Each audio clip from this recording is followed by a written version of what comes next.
Okay, good morning, everybody. I know Christine is watching, doing a sound check for me. I'm going to flip screens over and see.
Okay, good to know.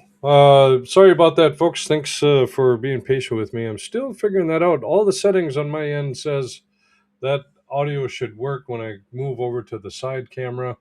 It's a little frustrating for me. I'm trying to, get dynamic and add a little change and flow to what you're seeing. But anyway, let's get started. So, good morning. I'm Dr. Jeff Evenson. I'm a board certified doctor of holistic health. I am not a medical doctor. I do not practice medicine. I don't pretend to do that. I don't treat, diagnose, or cure. Instead, I simply help people uh, rediscover their health through natural means, through supplementation, through health coaching, through mentoring, teaching, educating, guiding, and teaching. And that's what doctor is in the sense in my title is doctor in the sense of teacher. Okay. So it has been a good week. I hope everybody had a good week. Had some good client visits throughout the week, of course. But the weather here in Minnesota, I'm streaming live up in Finlayson, Minnesota, and it is supposed to be, I think, 40 or 42 today, with a chance of drizzly, icy rain later in the day. Um, but the snow has been melting and melting, and tomorrow is supposed to be up to 55. And it's so awesome because I love being able to open up the chicken coop, let the chickens out. They love being able to wander around. The egg production is back online. I'm getting at least 4 eggs a day from my chickens. I have 13 of them, if you remember. Um, and it's just fun, to be able to get up. Today, later today, I'm gonna venture out to the back of my property. I think one, I want to see how the snow melt is back there, but two, my trail cams have been showing. I think a neighbor's dog uh, going to one spot back there, and I think there might be some kind of dead animal or carcass laying there. I don't know. I need to go discover and see what it is, because I've also seen a fox out there at the same time. Not that the fox has anything to do with the dog, feeding off a carcass, but I'm just curious to see what sort of animal might be laying back there. And maybe it's nothing. Maybe he was just digging a hole for something. But so I had fun putting this topic together too. We're going to talk about fasting. The question almost every single week, fasting comes up in my practice. People want to know about fasting and and ask if I know anything about fasting, and I do. Um, I partnered up with Dr. Don Klum 2 years ago now, might even be 3 years ago, and for some crazy idea, he talked me into doing a 30-day fast with him, and because he was doing a study on fasting, and so I volunteered to do that, and we did a 30-day fast. I've never gone that long without food. It was a lot of electrolytes, it was water, and on very small occasions, there are certain foods that you can nibble on that don't technically break your fast. And so I ate some of those, like green olives, um, and there's a couple other things. Been so long, but I made it 30 days. I lost 37 pounds.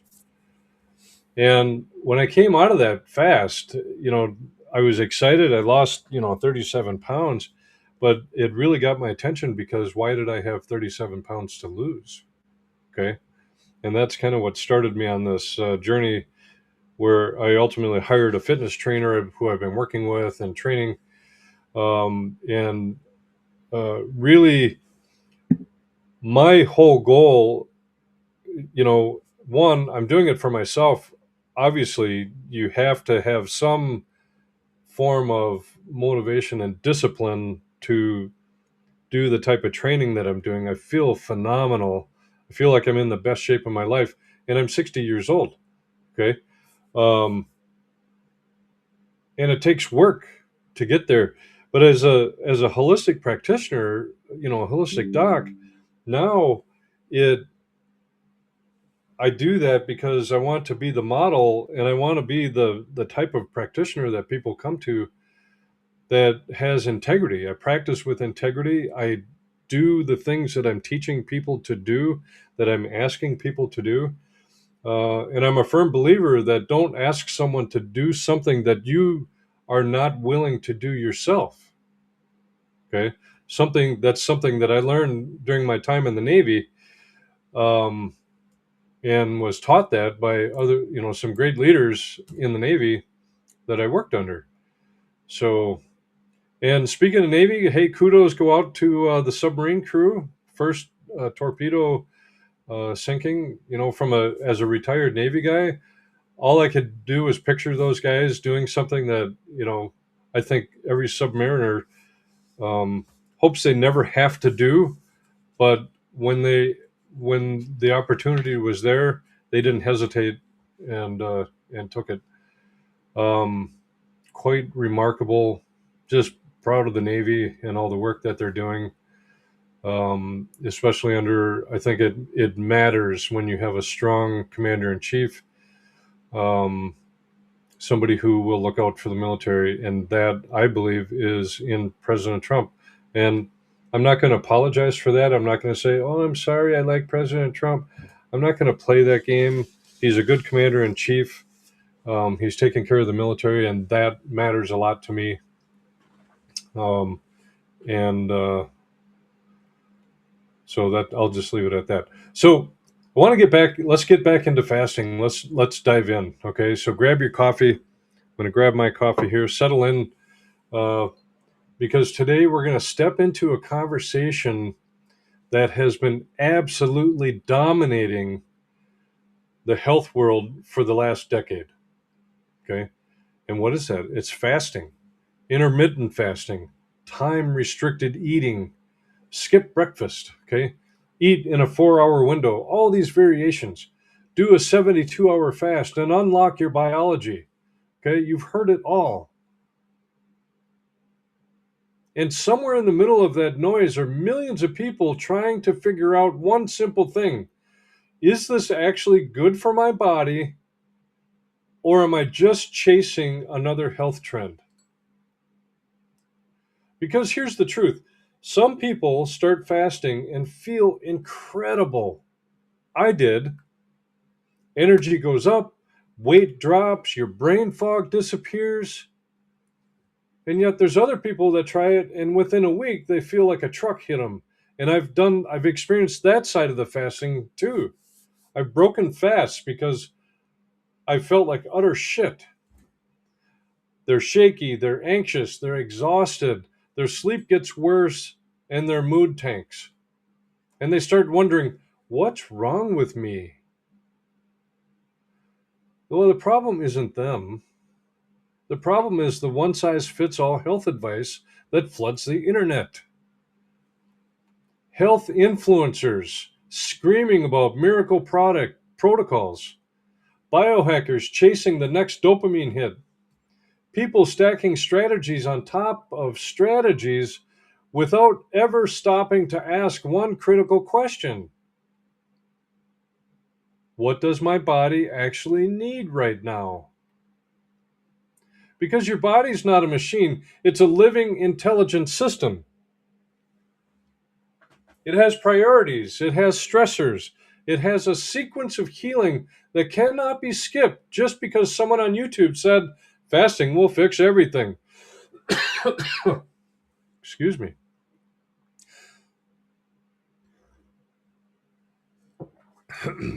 Now, don't misunderstand me. Fasting is not some new fad. Human beings have practiced fasting for thousands of years. Religions have incorporated fasting as spiritual discipline.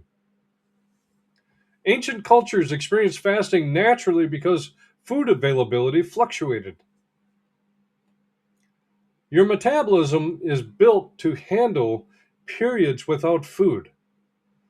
In fact, fasting triggers some fascinating biological processes.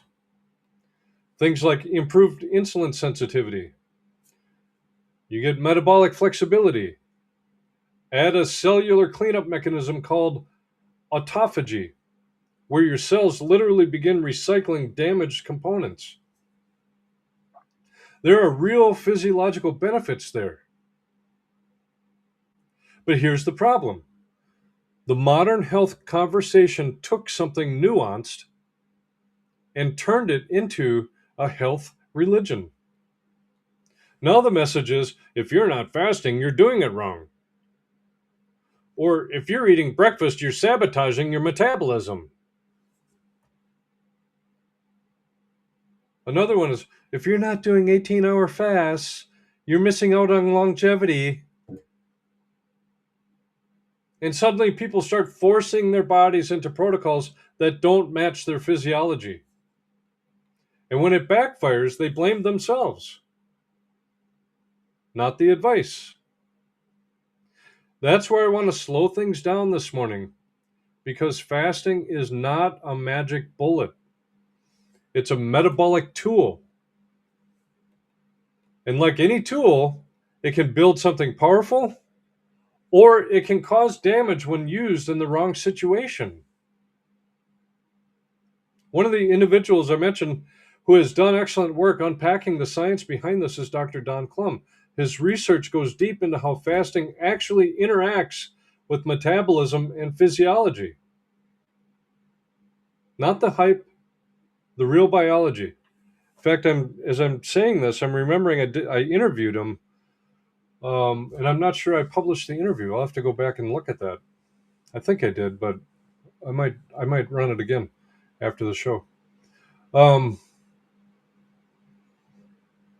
The real biology. So today we're going to take a hard look at this topic from a functional nutrition and holistic health perspective. Okay, we're going to talk about what fasting actually does in the body, where it can be incredibly helpful, where it can absolutely backfire, and why the question is never simply, should I fast? The real question is my body ready for fasting, or does it need something else first? Because healing doesn't come from copying somebody else's protocol. Healing comes from understanding the signals your body is sending and responding intelligently. So today we're going to strip away the hype.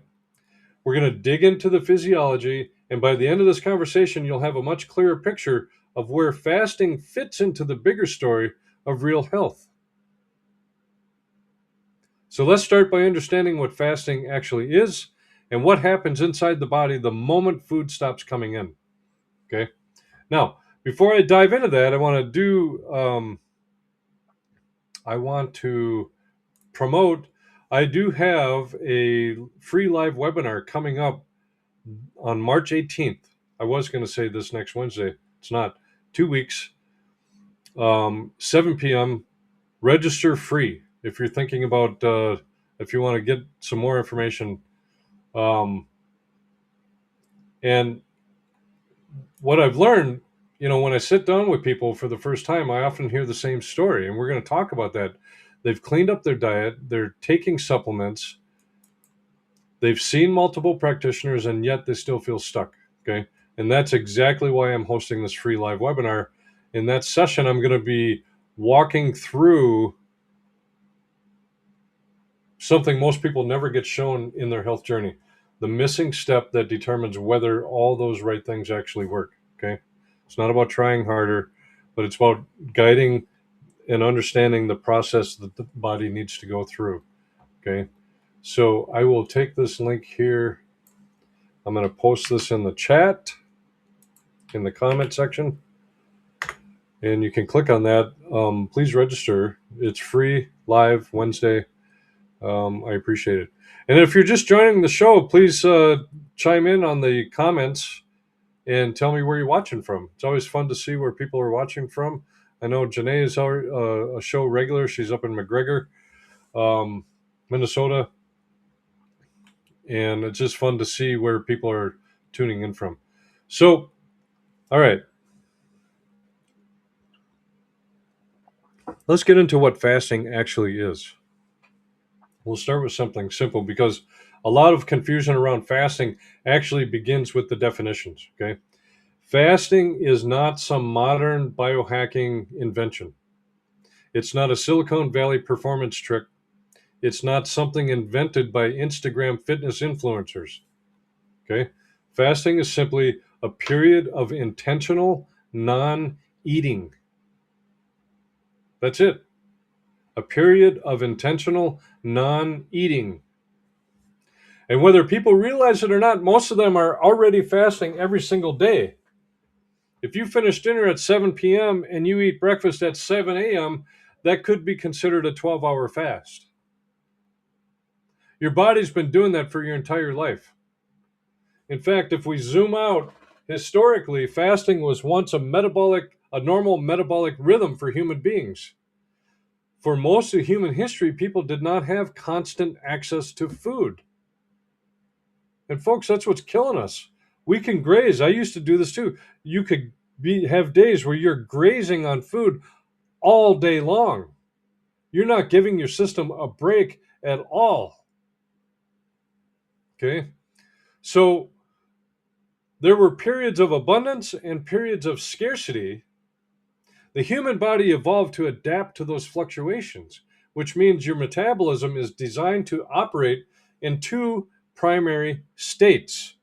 The first state is the fed state. This is when food is coming in, nutrients are being absorbed, and the body is focused on digestion, nutrient storage, tissue building, hormone signaling related to feeding. Okay? The second state is the fasted state. This is when food stops coming in and the body shifts into a different strategy.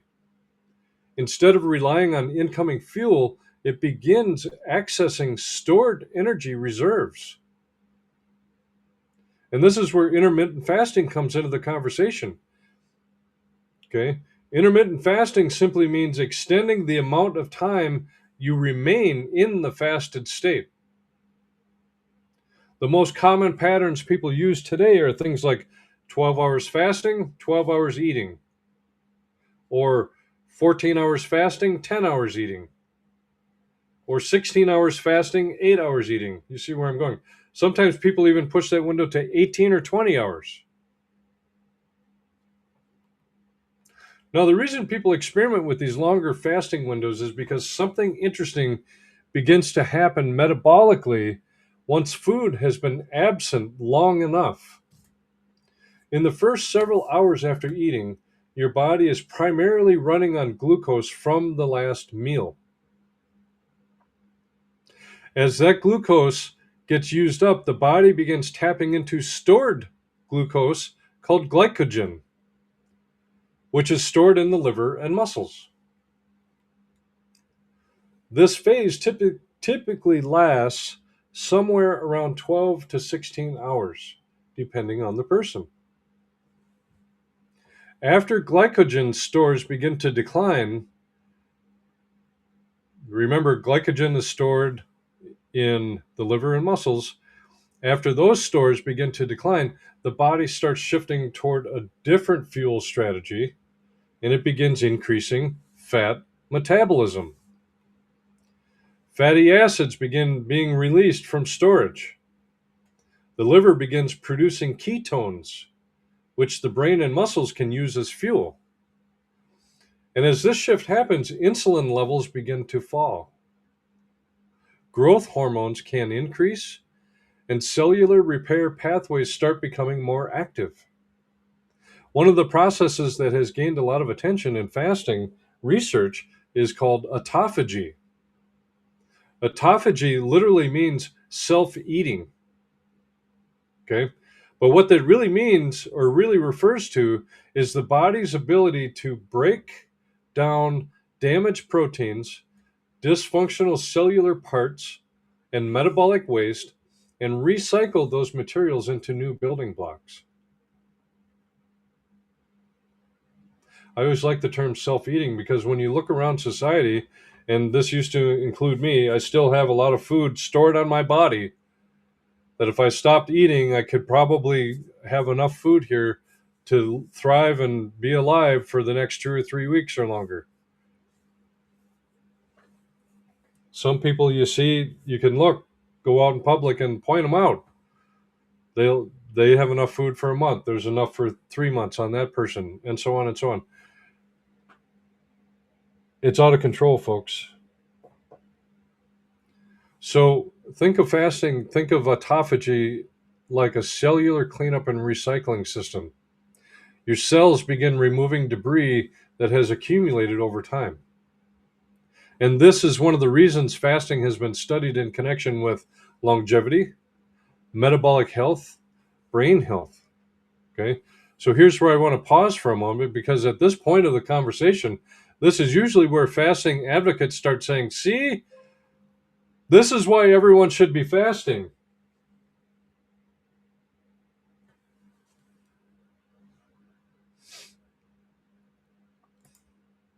There we go. Thank you, Christine, for monitoring my show. I forgot to bring myself back into the picture. So they're going to go, see, this is why everyone should be fasting. But this is where we have to slow down, okay? Because the human body is not just a metabolic engine. It's a complex adaptive system. And while fasting can activate some very beneficial biological pathways, it can also create stress signals in certain individuals depending on their current state of health. So before we jump into the benefits, we need to understand something important. Fasting is not automatically healing. Fasting is a signal. And the body interprets that signal based on the environment it is currently living in. So if the body has strong reserves and stable physiology, fasting can activate powerful repair mechanisms.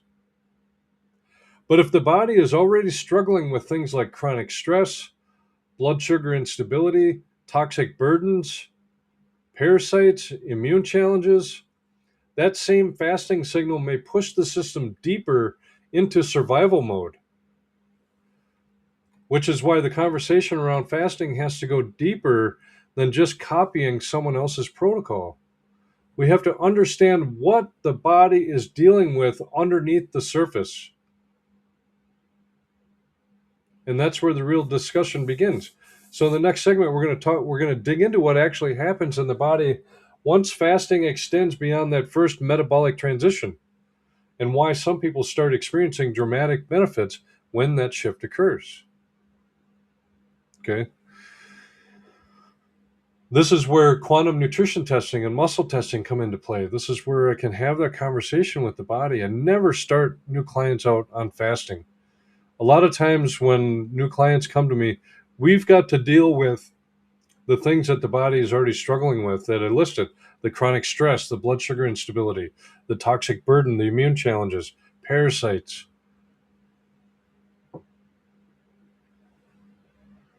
Because the last thing I want to do as your practitioner is push you down into stronger survival mode. The idea is to try to get you out of that pit of hell. Okay. So, what actually happens inside the body during fasting?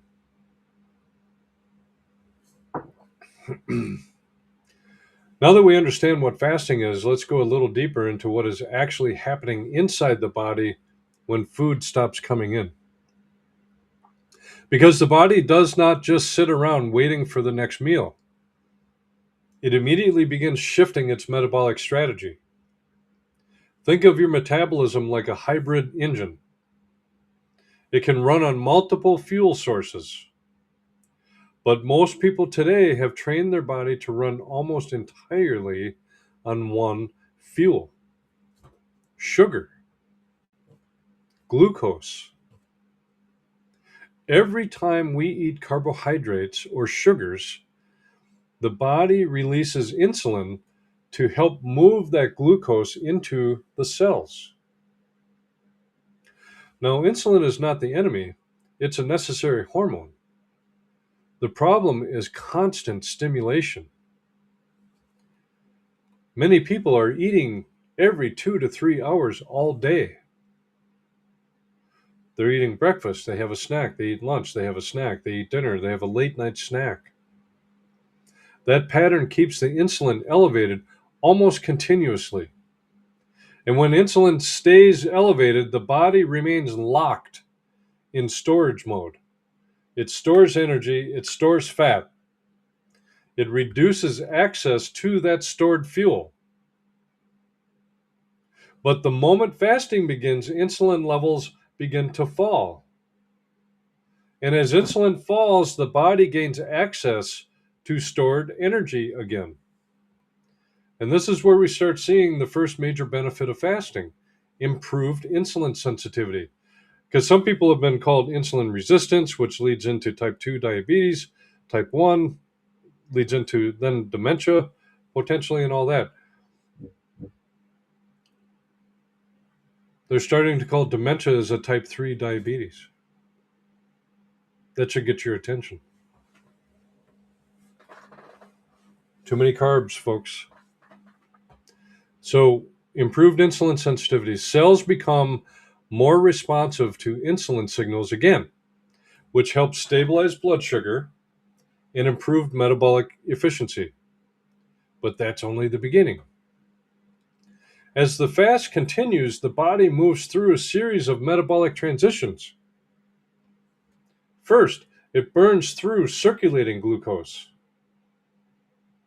Next, it begins using stored glycogen from the liver and muscles. Okay?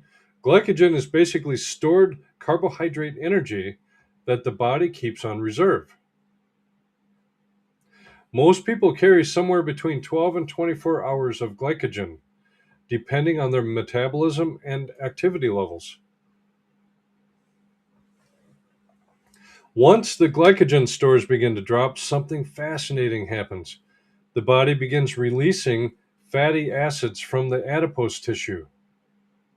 Those fatty acids travel to the liver, where they're converted into molecules called ketones. Ketones become an alternate fuel source for the brain and many other tissues. Now, this is important because your brain actually runs extremely well on ketones. I know when I've done fasting, the clarity that my brain has is incredible. In fact, many people report that once their body adapts to this metabolic shift, they experience improved mental clarity, more stable energy, reduced cravings, fewer blood sugar swings. And another fascinating shift that occurs during fasting is the activation of cellular repair mechanisms. And one of the most discussed processes here is autophagy. As I've said, autophagy is essentially the body's internal recycling system. Inside every cell, there are proteins, enzymes, and structural components that eventually become damaged or dysfunctional. So during periods of fasting, the body begins identifying and breaking down those damaged components. Instead of letting them accumulate and create metabolic stress, the body dismantles them and recycles the useful pieces. This process helps maintain healthier cellular function over time. Now, researchers have been studying this mechanism extensively in relation to aging and degenerative diseases. But I want to emphasize something important here. Autophagy is not something that only happens during extreme fasting. Your body performs cellular repair all the time. Fasting simply enhances and accelerates certain cleanup processes. Now, there's another important system that benefits from fasting that most people never hear about. Your digestive tract has something called the migrating motor complex. This is essentially a housekeeping wave that moves through the digestive system between meals.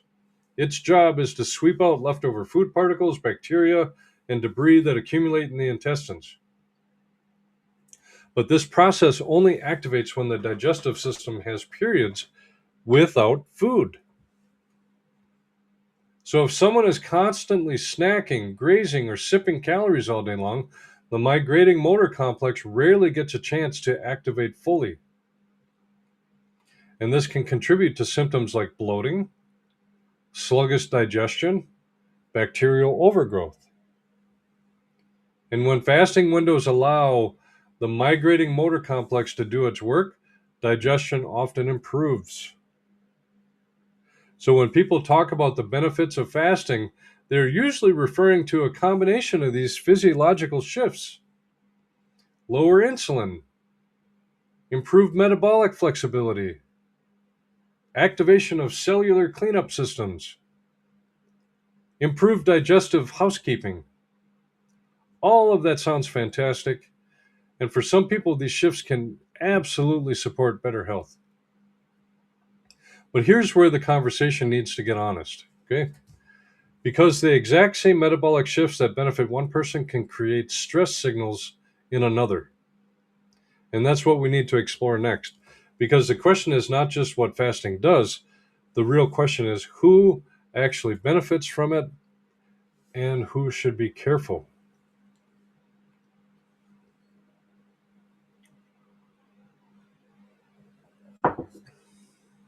Okay. If you're just jumping on, be sure to say hi in the comments and let us know where you're watching from. It's always fun to see that. And if you have any questions, I'll do my best to answer them before the end of the show. Put those in the comments too. All right. Now, the real benefits of fasting when the body is ready, we're going to talk about that. Now that we understand what's happening metabolically, let's talk about the real benefits people experience when fasting is used appropriately. And I want to emphasize that phrase, when the body is ready. Okay? Because fasting works best when it is supporting a system that already has a solid foundation. When someone has decent metabolic stability, adequate nutrition, and relatively balanced physiology, fasting can unlock some very powerful improvements. The first major benefit we touched on earlier is improved insulin sensitivity. Insulin is the hormone that helps move glucose from the bloodstream into the cells where it can be used for energy. When someone is constantly eating, insulin levels remain elevated most of the day. Over time, cells can become less responsive to insulin signals. This is what people often refer to as insulin resistance. And when fasting periods are introduced, insulin levels have time to fall. That break allows cells to regain responsiveness, which can help stabilize blood sugar and improve metabolic efficiency. This is one of the reasons fasting has become a popular strategy for people dealing with metabolic syndrome, stubborn weight gain, blood sugar dysregulation. Now, the second benefit that often shows up is something called metabolic flexibility. Most people today have trained their metabolism to run on one fuel source: sugar. And if blood sugar drops even slightly, they feel terrible, they feel shaky, How many times have you had the shakes, and you know that you need a candy bar or something just to get something in your system? You get shaky, you get irritable. They reach for another snack. But the human body was designed to switch between multiple fuel sources: glucose, stored glycogen, fat, ketones. When fasting windows allow the body to access fat metabolism, the body begins relearning how to use its stored energy reserves. Like I said, most of us have energy reserves, plenty of it stored up. And once someone develops that flexibility, they often notice something interesting. Their energies become more stable. Their cravings decrease. Mental clarity improves because instead of riding the roller coaster of blood sugar spikes and crashes, the body has a steady fuel supply. Now, another benefit that gets a lot of attention is the cellular cleanup process we discussed earlier, known as autophagy. Okay? Autophagy helps the body identify and recycle damaged cellular components. This process is one of the reasons fasting has been studied in connection with healthy aging, neurological protections, metabolic resilience. Your body is constantly repairing itself. Fasting can help amplify some of those repair signals. Now, here's another benefit that people rarely talk about, but I see it often in practice. Fasting can sometimes help reset appetite regulation. Many people today are eating not because their body needs fuel, but because their brain has been trained to seek stimulation. Food becomes entertainment, comfort. Who doesn't eat comfort food? It becomes habit. And breaking that constant eating pattern can help people reconnect with actual hunger signals. And when you're fasting, one of the questions that I've learned to do whenever I was fasting is if I've started to feel hungry, I would just sit, close my eyes for a minute and go, am I really hungry? Or am I bored or looking for comfort or trying to, keep myself occupied? Because one of the things that happens when you're fasting is suddenly you have an extra hour or several extra hours in the day because you're not food prepping and cooking and eating. All of a sudden, you've got this extra time. But when someone is constantly eating, the digestive system never really shuts down. Ah. Enzymes are constantly being secreted. Hormones are constantly being released. The stomach and intestines are always working. Strategic fasting windows allow the digestive system to pause, reset, and perform its internal housekeeping functions. For people with certain digestive complaints, this can lead to noticeable improvements in symptoms like the bloating, the sluggish digestion, post meal fatigue. So, yeah, fasting absolutely has legitimate benefits, but here's where we need to shift the conversation again, because what most people hear about online are only the benefits. They rarely hear about the situations where fasting can actually create more stress in the body. And that's where things get interesting because some of the same metabolic shifts that create benefits in one person can create survival signals in another. So, in the next segment, we're going to talk about why some people try fasting and feel amazing, and while others feel like their entire system just hit the panic button.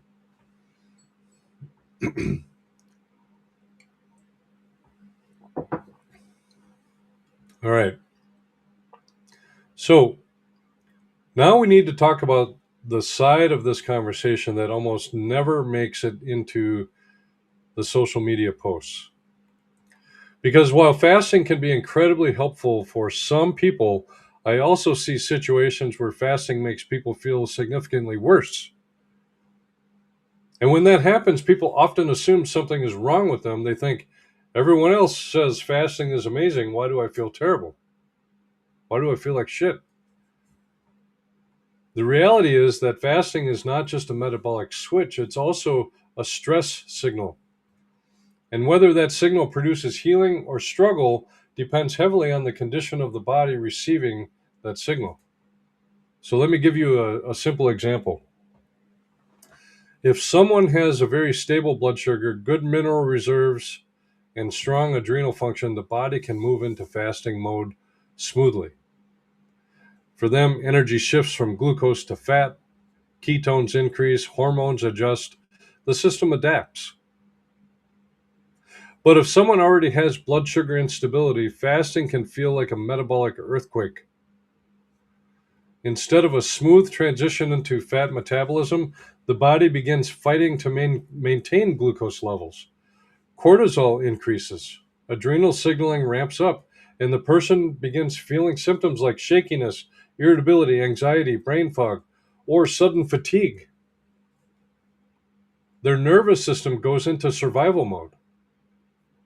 And when that happens, fasting stops being a healing signal and starts becoming a stress signal. Another group of people who often struggle with fasting are individuals dealing with chronic stress or adrenal fatigue patterns. When the body has been living in a prolonged stress state, cortisol rhythms often become dysregulated. The body becomes very sensitive to additional stress signals. So, skipping meals can trigger a stronger cortisol response, which leads to symptoms like feeling wired but exhausted, sleep disturbances, afternoon crashes, mood swings. Now, here's something else that people rarely consider.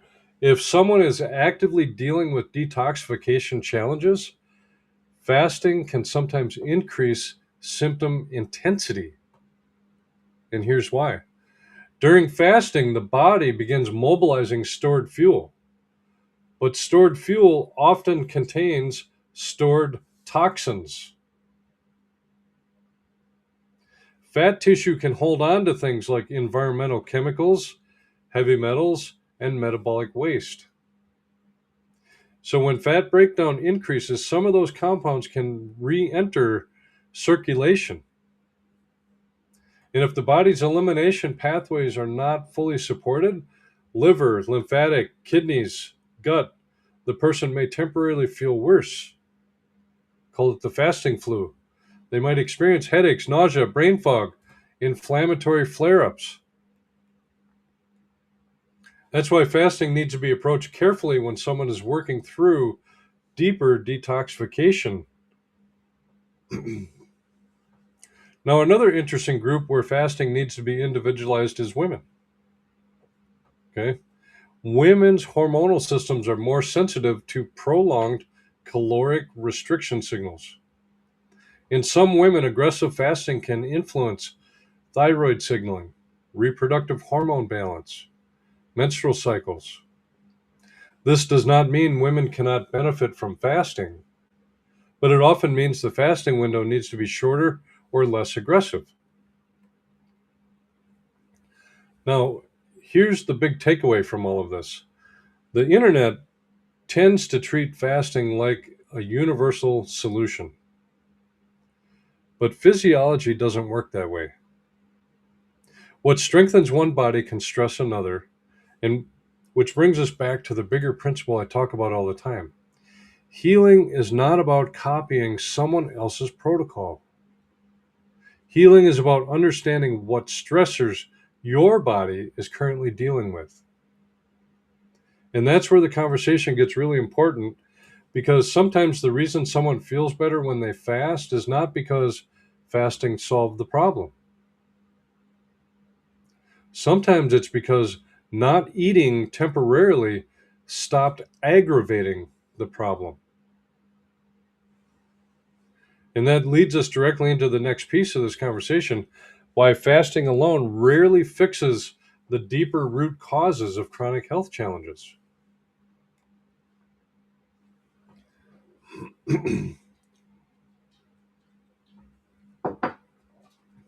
All right.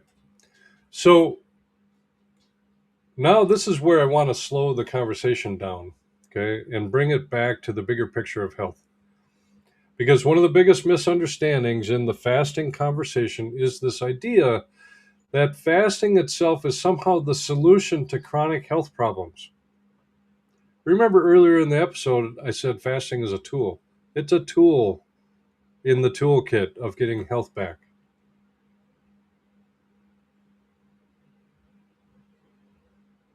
Sometimes fasting helps people feel better, but that does not necessarily mean fasting fixed the problem. So let me explain what I mean by that. Imagine someone who has significant digestive stress. Maybe they have food sensitivities, maybe they have microbial imbalances in the gut, maybe they're dealing with parasites, yeast overgrowth, or inflammation in the digestive tract. Every time they eat, their symptoms flare up. They get bloated, they get fatigued, they feel brain fog. Now that person tries fasting. Suddenly they feel better.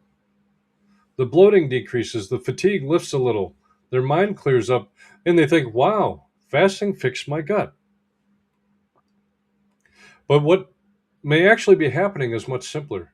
They stopped triggering the irritation. The digestive system was given a break. The symptoms quieted down, but the underlying stressor is still present. And the moment normal eating patterns return, those symptoms often come right back. This is why I always emphasize that fasting should be viewed as a tool, not a cure. It can create metabolic shifts. It can activate repair pathways. It can give the digestive system a break. But if someone is dealing with deeper stressors inside the body, fasting by itself rarely resolves those root issues. And this is where the conversation connects directly with the kind of work I do in my practice. Because when someone comes to see me, the first question is, what diet trend should you follow? The first question is, I should say, the first question is not what diet trend you should follow. The first question is, what is your body actually dealing with underneath the surface? Is there immune stress? Is there toxic burden? Are organs and glands under strain? Are there microbial challenges that the body's trying to manage? Are there parasites? Through quantum nutrition testing, I can evaluate how the body is responding to these stressors and identify what the system is prioritizing in its healing process. Sometimes when we address those deeper stressors, something interesting happens. The body naturally begins restoring its metabolic balance. Blood sugar stabilizes, digestion improves, energy becomes more consistent. And once the body's in a stronger position, strategies like fasting can actually become supportive rather than stressful. So, in other words, fasting works best when the body already has the nutritional and physiological foundation to adapt to it. And that's something the modern health conversation often skips entirely. Because the truth is, healing is rarely about one single strategy. It's about understanding the body as a system, a living system that responds to nutrition, stress, toxins, infections, emotions, and lifestyle patterns. When we start addressing those layers intelligently, the body often begins doing what it was designed to do in the first place: restore balance, repair itself, and move back toward health. So, fasting can absolutely play a role in that journey, but it should always be used as part of a larger strategy, not as the entire solution. So, it brings us to a really important question. If fasting is not a one size fits all solution, how do you know when fasting is actually helpful for your body? And how do you know when it might be doing more harm than good? And that's what we'll unpack next. All right. So the big question becomes this: if fasting can be helpful in some situations and harmful in others, how do you actually know which category you fall into? Because most people approach fasting the same way they approach every other health trend. They see someone talking about it online, they copy the protocol, then they try to force their body into the routine, and then they either feel amazing or they feel terrible. But the body always gives feedback. The key is learning how to listen to the signals instead of overriding them. So let's talk about some signs that fasting may actually be supporting your physiology. When fasting is working well for someone, they typically notice things like stable energy throughout the fasting window, mental clarity instead of brain fog, reduced cravings, more stable mood. And they can go through that fasting window without feeling like they're fighting their own body. In many cases, they also begin noticing improvements in weight regulation, digestion, blood sugar stability, and mental focus. That's the body adapting well to the metabolic shift. Now, compare that to someone whose system is not ready for aggressive fasting. Their experience tends to look very different. They may start their fast feeling okay, but as the hours go by, they begin feeling shaky, irritable, anxious, foggy, exhausted. Sometimes their hands get cold. Sometimes they get headaches. Sometimes they feel wired but tired. These symptoms are often signs that the body is relying heavily on stress hormones to maintain blood sugar. Instead of smoothly transitioning into fat metabolism, the body is scrambling to keep glucose available for the brain. And the way it does that is by increasing cortisol and adrenaline. That's not the same thing as healthy metabolic adaptation. That's a survival response. Another signal that fasting may not be working well is when someone's sleep begins to deteriorate. If fasting windows are pushing cortisol too high, people may find themselves waking up in the middle of the night, often around 2 or 3 in the morning. Their nervous system becomes activated and sleep becomes lighter and more fragmented. Mood is another important signal. If someone becomes unusually irritable, anxious, or emotionally reactive during fasting windows, that can also indicate that the body is under stress rather than adapting smoothly. So the takeaway here is simple: fasting should not feel like a battle. It should feel like a metabolic shift the body can handle. Now, one of the reasons I tend to take a more moderate approach in practice is because many people are already dealing with multiple stress layers. They may be dealing with nutrient deficiencies, toxic exposures, digestive stress, immune challenges, or chronic inflammation. When the body is already carrying those burdens, aggressive fasting can sometimes push the system too far. Instead, I often see people do very well with something much simpler: a consistent 12 to 14-hour overnight fast. Finish dinner at a reasonable time, allow the body to rest overnight, eat a nourishing breakfast the next day. That alone allows many of the metabolic benefits of fasting to occur without creating unnecessary stress. And when the body becomes stronger and more stable over time, fasting strategies can be adjusted if it's appropriate. Because again, health is not about forcing your body into extreme protocols. Health is about working with the physiology that you actually have. Okay. So, if you've been experimenting with different diets, fasting routines, supplements, and protocols, medications, but still feel like you're guessing about your health, it may be time to take a deeper look at what your body is actually dealing with. Through the work I do with quantum nutrition testing, I can evaluate how your body is responding to different stressors and identify where support is needed most. From there, we'll build a targeted strategy to help the body restore balance step by step.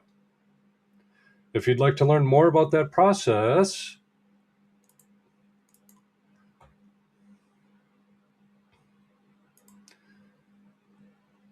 there's a code here, comes right up on the middle of the screen. Go to my website, evensonholistic.com,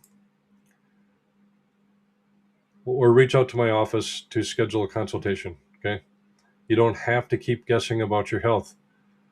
You can go right here, start your journey, click on that, and have that code ready, because you'll need it here. You're going to schedule the Q&T full assessment, and you can do it in person, by phone, or online over Zoom. Okay, let's do in person. You're going to look for a time slot. Okay, let's say, and I know I have open times next week for new clients, and you can pick a time. Okay, and once you pick a time, then you hit next, fill out your form, the name, and at some point I think it's on the last page. I don't want to fill all this stuff out. You will get a place to enter that code. Okay. Let me turn on the banner for the bottom of the screen. Okay. All right. So, as we wrap up this morning's conversation, I want to leave you with a bigger perspective on this topic of fasting, because fasting, like many things in the health world, has become very polarized. On one side, you have people who treat fasting like it's the answer to everything: skip meals, fast longer, push harder, unlock your biology. And on the other side, you have people who say fasting is dangerous and nobody should be doing it. The truth is, as it often does, sits somewhere in the middle. Fasting is neither a miracle cure nor a metabolic villain. It's a tool, a powerful one, but still just a tool. And tools only work well when they're used in the right situation. If your body is strong, metabolically flexible, and well nourished, fasting can activate some remarkable biological processes: improved insulin sensitivity, greater metabolic flexibility, activation of cellular cleanup pathways like autophagy, digestive reset periods that allow the gut to perform its housekeeping work. Okay? These are all real and meaningful benefits. But if the body is already dealing with heavy stress loads, whether that's blood sugar instability, toxic burden, parasites, immune challenges, or chronic exhaustion, aggressive fasting can actually push the system further into survival mode. That's the part the internet rarely talks about, because the internet likes simple answers. Real physiology is rarely simple. Your body is constantly making decisions about where to allocate its energy. Should it focus on repair? Should it focus on detoxification? Should it focus on maintaining blood sugar stability? Should it focus on defending against immune stressors? Those priorities shift depending on what the body is dealing with at any given time, which means strategies like fasting need to be applied with awareness and discernment, not just enthusiasm. And this is one of the reasons I spend so much time helping clients understand what their body is actually navigating underneath the surface. Because once you understand the stressors affecting your system, suddenly the path forward becomes much clearer. You stop chasing random protocols, you stop jumping from trend to trend, and you begin working with your body instead of against it. Sometimes that includes fasting. Sometimes it includes improving nutrition first. Sometimes it includes addressing digestive challenges, immune stress, parasites, or toxic exposures that are weighing the system down. But when those deeper layers begin to improve, something remarkable starts to happen. The body begins doing what it was designed to do: restore balance, repair damaged systems, and rebuild energy, and move back toward vitality. And that's really the heart of what I try to communicate on this show. Your body is not broken.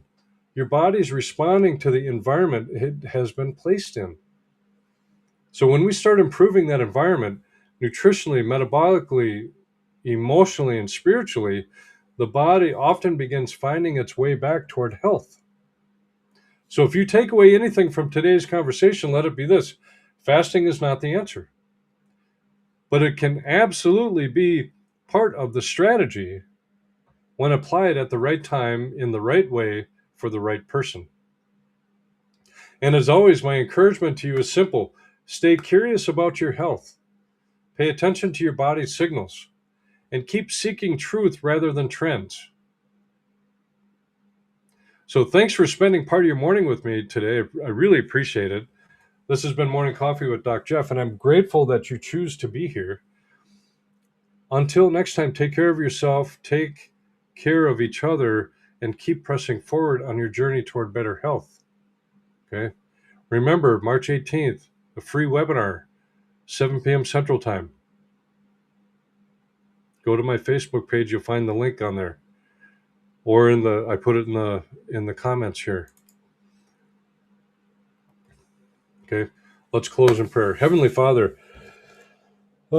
we thank you for the incredible wisdom you placed within the human body. Your design is complex, resilient, and capable of healing when we learn to steward it well. Give us the humility to listen to the signals our bodies provide. Help us seek knowledge with discernment and avoid the noise that often surrounds health conversations in our world today. Guide each person listening toward choices that support vitality, clarity, and strength. May we honor the bodies you have entrusted to us and use our health to serve others well. Bless every household represented here today with peace, restoration, and renewed energy. In your name we pray. Amen. Folks, that's the end of the show. Turn off that banner. Some people have told me they get tired of looking at it. Next week is going to be a special show. I'm going to have a special guest on with me next week. You saw her before, Christine Jennings. She's a licensed massage therapist in Indiana. And she also practices quantum nutrition testing like I do. And so it's always fun. I had some good feedback from the last time we got together and spoke. This time we're going to stream live from Minnesota next Saturday. Okay. If you have anything specific that you would like us to talk about, throw it in the comments. And we'll be sure to add it to the list of things that we talk about. When we start the show, I'll be honest, we don't always know what we're going to talk about. We're just two people having a conversation over a cup of coffee, and that's what the whole premise of the show is about. Morning Coffee with Doc Jeff, like we're sitting at the kitchen table just having a conversation. I love doing the format like that. And again, if you have any questions that you would like us to, or topics that you would like us to discuss, throw it in the comments here, and we'll be sure to add that to the list. So thanks everyone for listening. Love you guys. Have a great weekend.